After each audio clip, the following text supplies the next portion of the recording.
if I don't have the answer, I usually tell them, "Oh, I'm new. So hold on, give me a second. Let me go find the answer." Because as soon as people say they're more I'm accepting. new, yeah, they're like, "Oh, I'm so sorry. Okay, how long did you work here for?" Yeah. Or there, if you have a tag that says in training.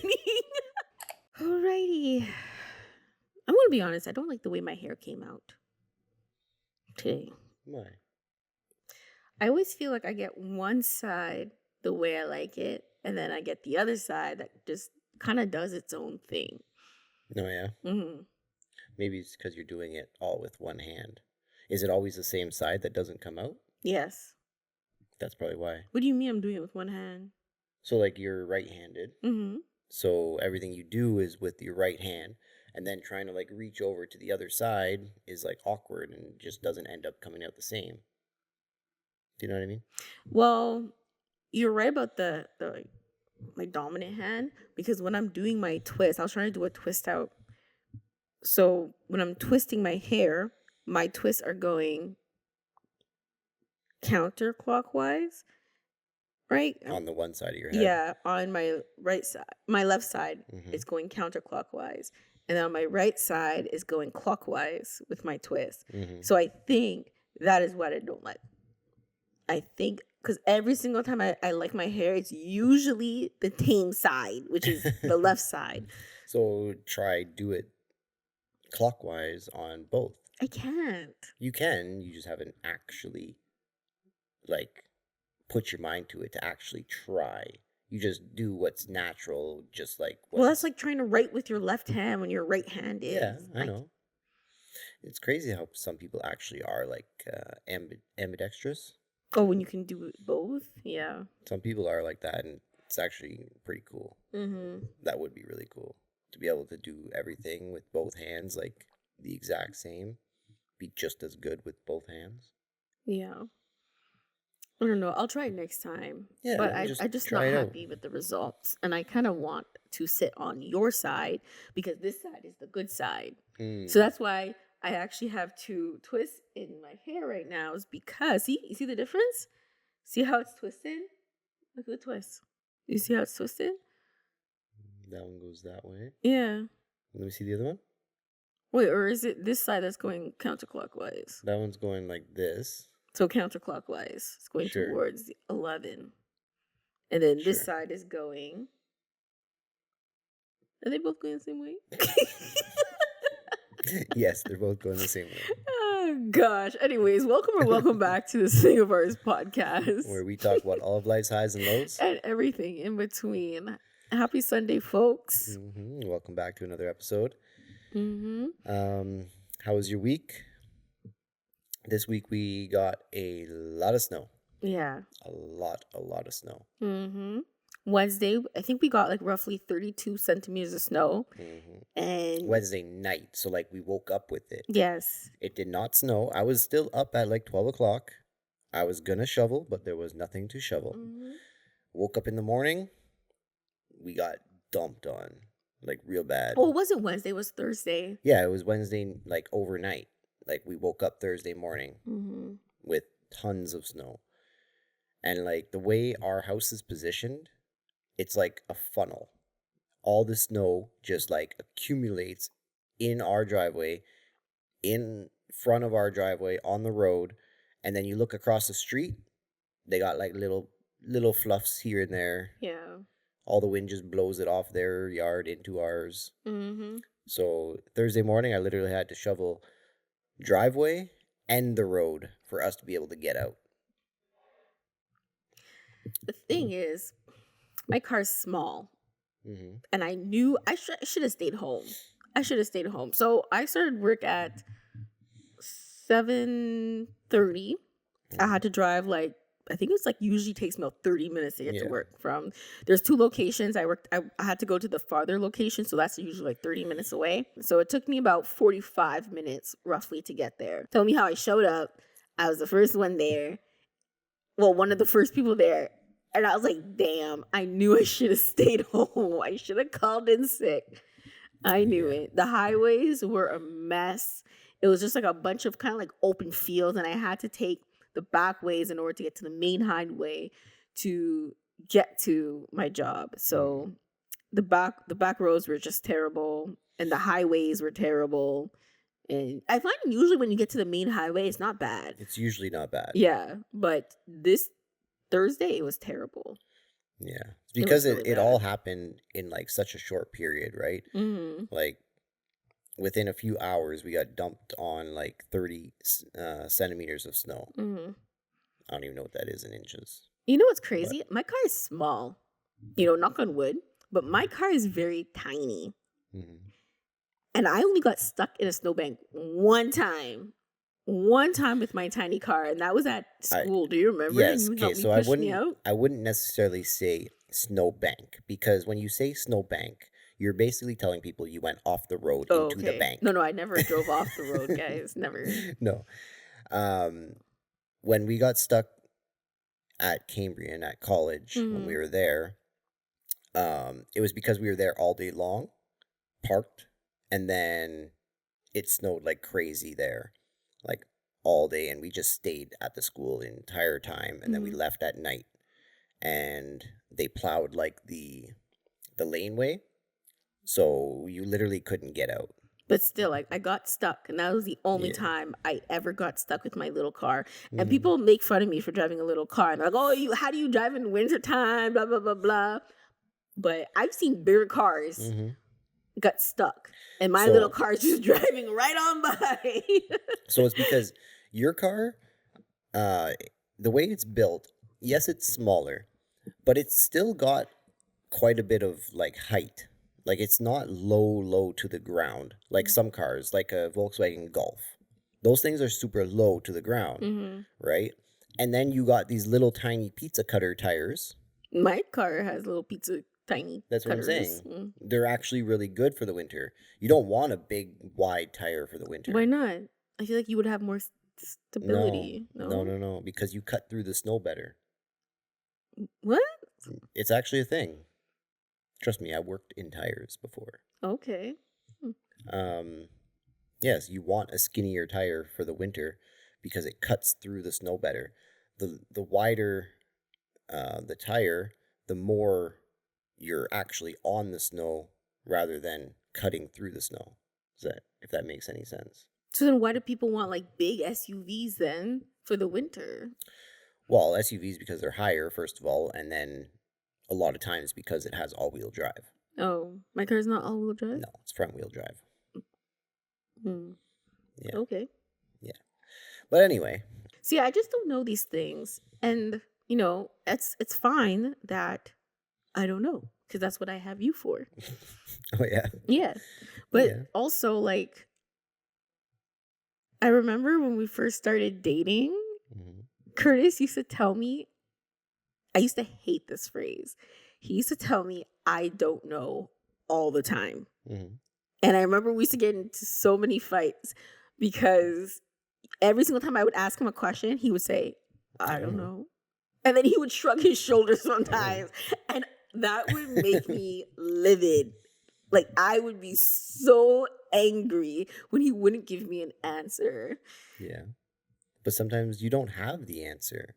Sometimes you just don't know. But it would be the simplest thing. Like, what do you want to eat for supper?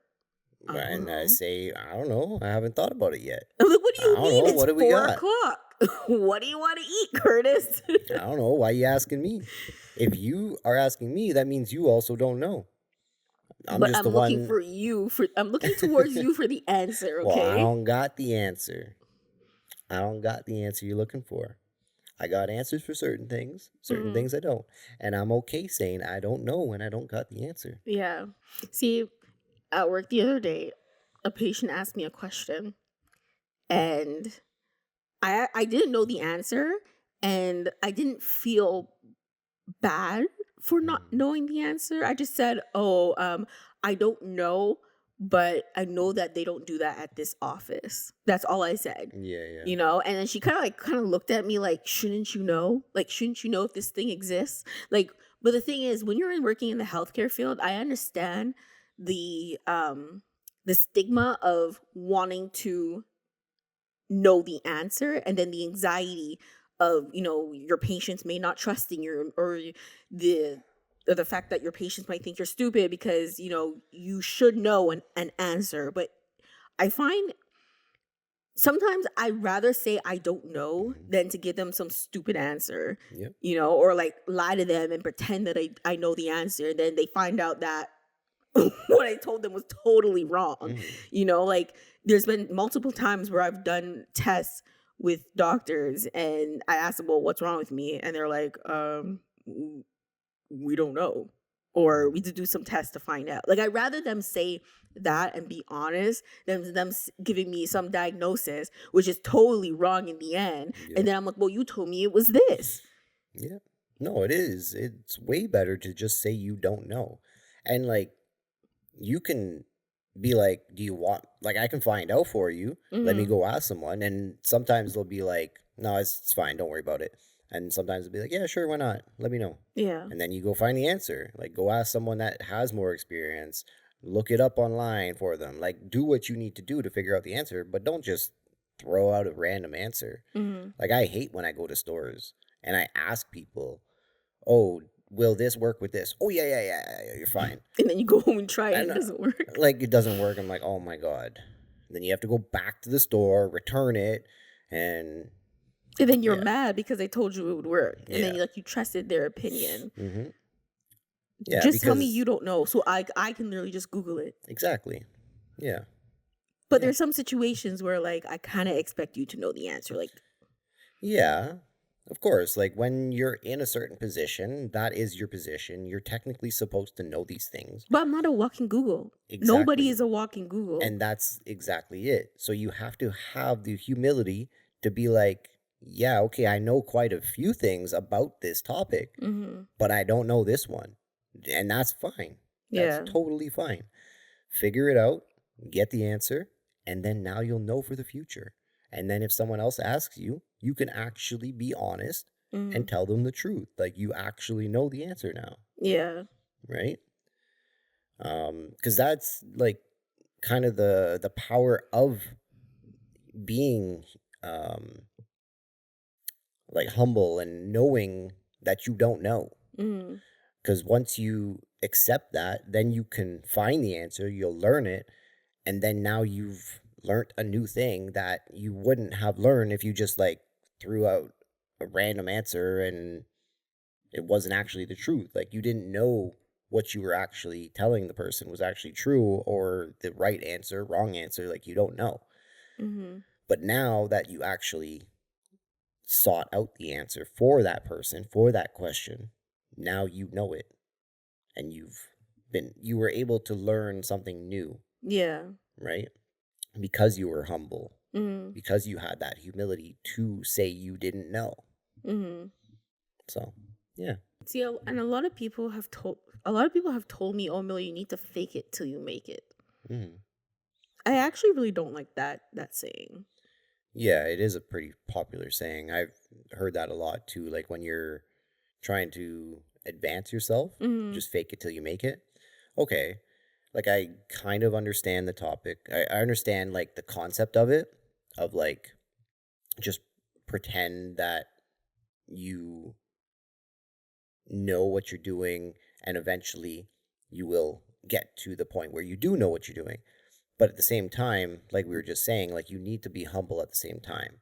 Like you need to, in the back of your mind, know that you actually don't know what you're doing, but you just have the confidence to know that you're gonna eventually get it.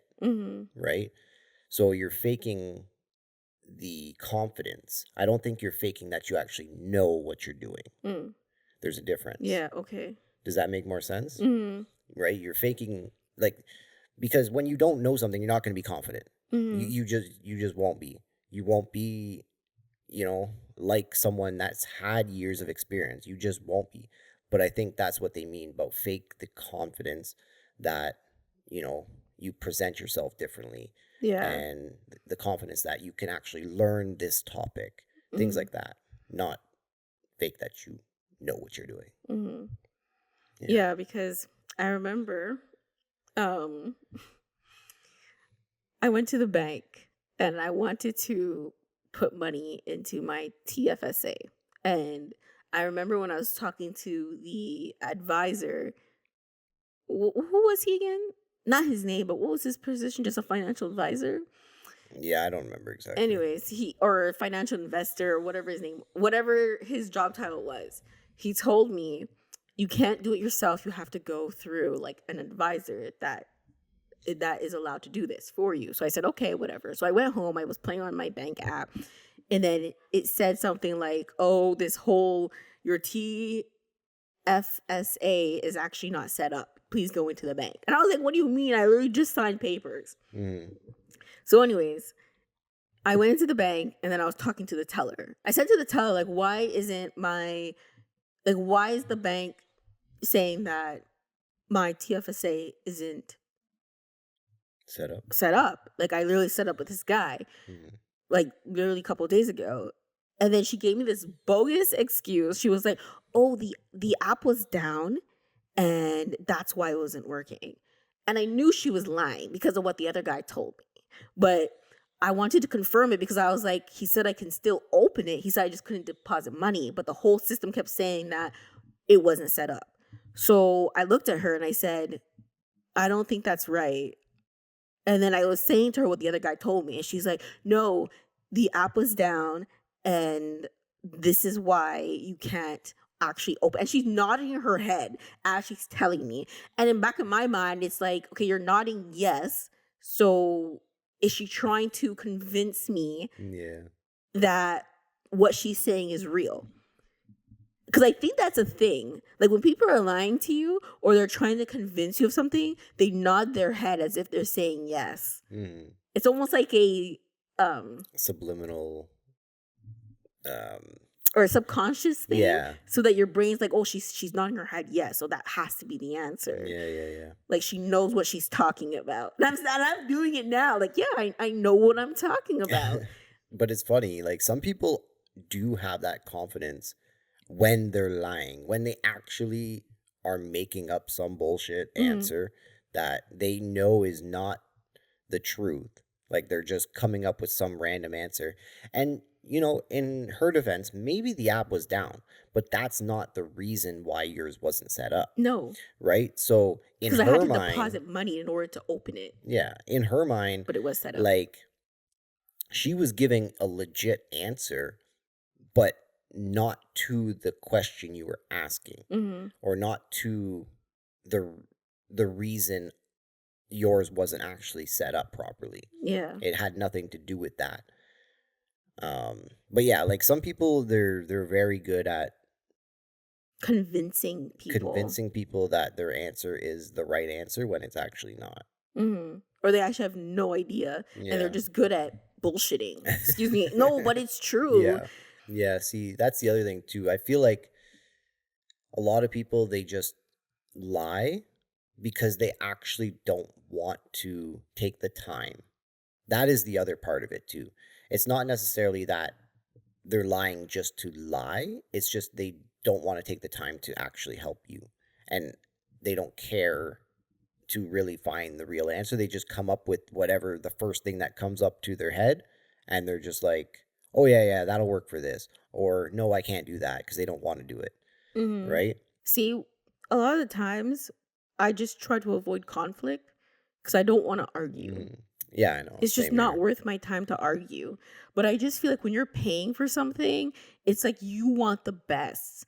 Like, it's different when it's free versus when you're paying. Because when I provide service to people who are paying for something, I literally try to give them best I can. You know, I don't try to BS my way through it. I don't try to half-ass it, or I don't try to give them a random answer just so that they can feel better. You know, like I want them to know that, you know, like I care the fact that they're paying for something.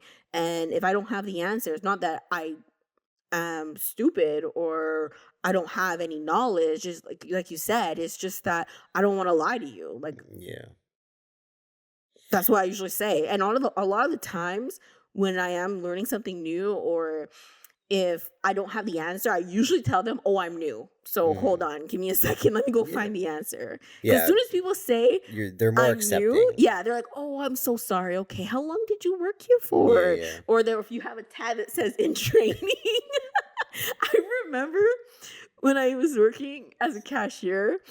And Wasn't it at the hotel? oh, yes. It was actually, okay, so it was at the grocery store when I used to work at the grocery store. And it was also at the hotel. They used to say, Emil, you've been working here for 3 months now. Take away your in trade. I said, no. People are a lot nicer to me.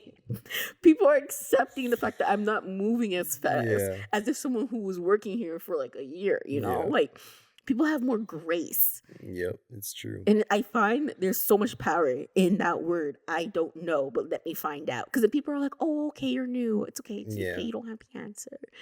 You know? Yeah. But I think another thing too, like people will respect you more.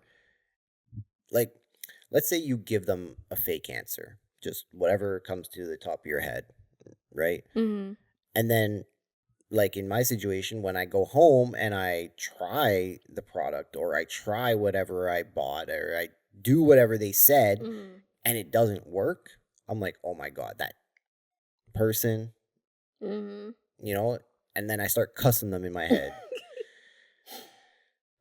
So the next time I go to that store, I'm looking at them sideways like, I don't know. I just don't want to be rude right now, but you know exactly what's going through my head. But yeah, so I won't go talk to them again. I will try to deal with someone else. But what if that product that they use worked for them? It just didn't work for you. Maybe. That's the thing. Maybe. But that's why they told you it worked. What I'm saying is if they actually said, hold on, I don't know, went and got the proper answer, and then I went home and I did it, I did whatever they said, and it worked, next time I go to that store, you know for a fact I'm going back to them. Yeah. Right? I will respect that so much more than you giving me some fake answer that doesn't actually work, that isn't what I needed to know. But sometimes, okay, here's the other side now.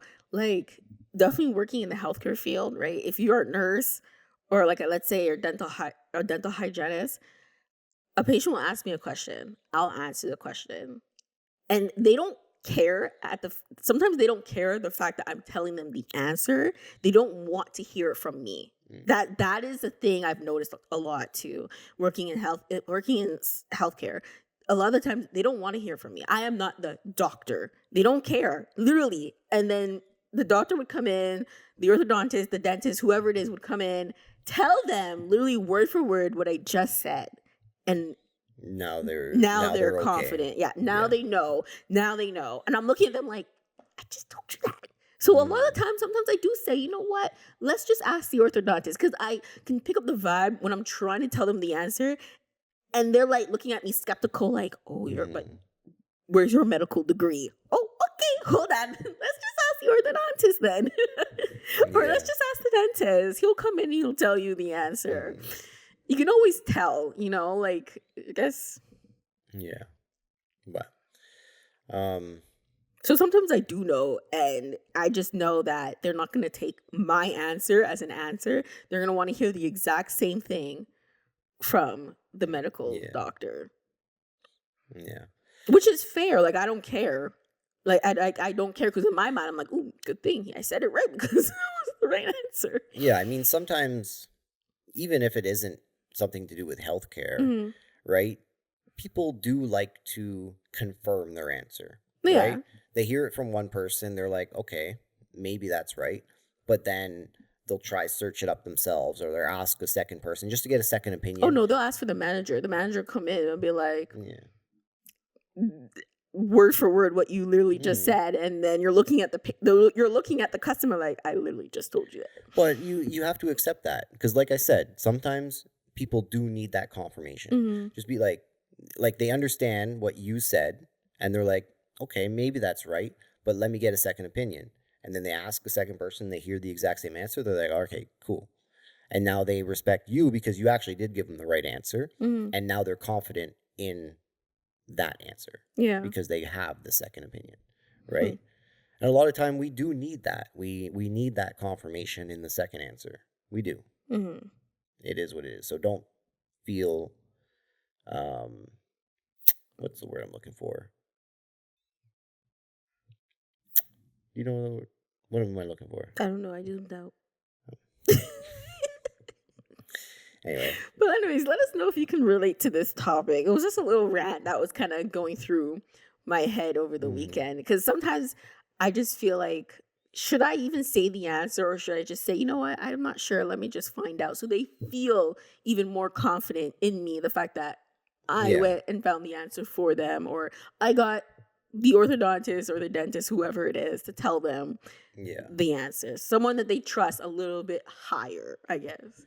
Honestly, though, the worst thing you can do, and I hate it when people do it, is when you just make up an answer. If you don't know, you don't know, and that's fine. That is totally fine if you don't know.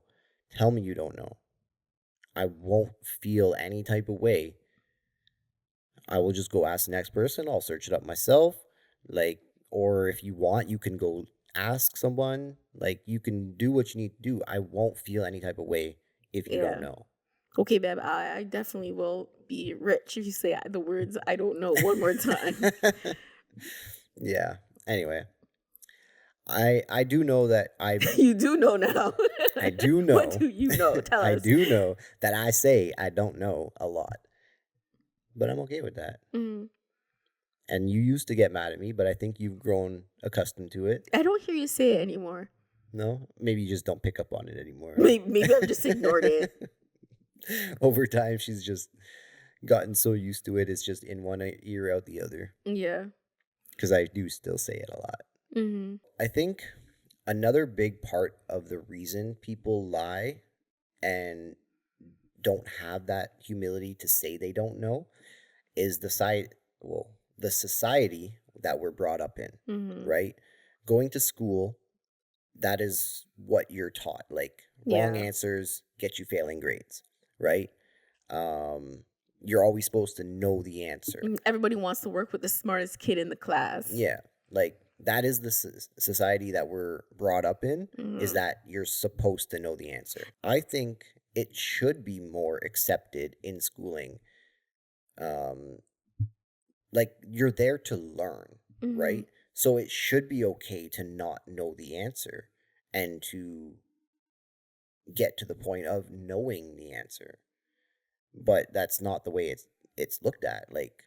I didn't do the greatest in school. I was like a 60s kid, right? In the major classes, math, science, things like that. Gym I did good in, but all your academic classes, I was 60s. I didn't do that great. But I feel like anybody can study and memorize the answer. But when it comes down to real life and then putting that knowledge from books to real life, is hard. Like for me, when I was transitioning from school to actually working and putting that knowledge that you learned in school into real life, I had a very, very hard time. It was like, it had to be perfect. No, this is what the textbook said. This is what's in the textbook. This is textbook. This is not according to what I learned. And then I would panic and I would get stressed. I'm like, this is not what I learned. This is not right. This is wrong. This is not what the textbook said. The textbook said this. This is what the handbook told me. Yeah, but that's only one book. So this is how we're going to end the podcast, because I feel like I don't want this podcast to be too long. I just want this to be food for thought. And I'm curious to know what you guys would do. If your partner is wrong in public or says something wrong on camera, would you guys still stand up for them and be like, yeah, my man is right, blah, blah, blah, blah, or my girlfriend's right? Or would you kind of correct them in public and be like, no, you're actually wrong. This is not right. So there's kind of two ways to kind of go about that. Either you can correct them in public and maybe humiliate them, or maybe they'll feel humiliated because you just went against them. Yeah. Or you can just stay silent and let them say whatever they're saying, and then, like you said, later be like, once you get back to the car, you know what you said back there was not actually right. You know. Or why did you behave that way? Yeah, that was very inappropriate. That was embarrassing. Yeah. I'm curious to know because Chris likes to correct me in public, and I actually don't mind that. I don't mind it because sometimes some people need to be checked in in public to be like, you need to calm down. Yeah. It is not that serious. I don't try to do it in a way that's embarrassing. Mm-hmm. I don't try to. I don't know how you feel. I don't feel embarrassed. Yeah. But because there's different ways you can go about doing it, right? Like you can be like, I'm not sure if that's actually the right answer. I like the way I understand it is this and this, right? And then the three of you, your partner, and that other person you're explaining it to, can actually come together as a group and figure out the right answer. Mm-hmm. The thing is, in that situation, that partner might feel like, oh, this person does not have my back. Then that's a problem you got to work out. Yeah. That's on you. Mm-hmm. If you feel like your partner needs to stand up for you, even though you know deep down that you don't know what you're saying is right, that's a whole deep-rooted issue that you need to work out yourself. Yeah. Because like you just said, you don't mind me doing that, which means that you're okay not knowing the answer. Mm-hmm. Right? So. But I'm also okay with being wrong. Yeah, that's what I mean. Yeah, okay, yeah. That's exactly what I mean. Like, because you're wrong and I'm acknowledging that, no, I don't think that's actually it. Yeah, because we've corrected each other. Yeah. Yeah, we've both been like, Curtis, you're wrong. Yeah. And be like, oh. But a lot of the time, like, if I don't know the answer, I will not just randomly come up with an answer. And I've said that to you many, many times. Like, when I say I don't know, it's because I don't know. Mm-hmm. If I'm saying the answer, it's because I actually do know the answer. Like, I've looked this up before. I've learned it before. Like, I know what I'm saying is actually the truth. Yeah. Or else I will literally say, I actually don't know. Mm-hmm. Well, let us know if you've been in a similar situation. We're going to end this podcast here. Probably going to start to shovel again. Mm-hmm. See how much snow has fallen since. Yeah. So I hope you guys have a wonderful Sunday. Happy Valentine's Day. Happy whatever day you're listening to this. Hope you guys have a wonderful work week. And anything else you want to say, Curtis? No, that's it. Hit that like button if you liked it. Mm-hmm. Comment below any stories you got about this topic, saying you don't know, or someone saying the answer that wasn't the truth. Yeah, or are you okay with correcting your partner in public? Or is your partner okay with being corrected in public? Or do they feel like you have to have their back because they're with you and that's supposed to be your ride or die? And also, before we go, subscribe to the channel for more. We will be back with another video. So hope you guys enjoyed it, and we'll see you next time. Peace.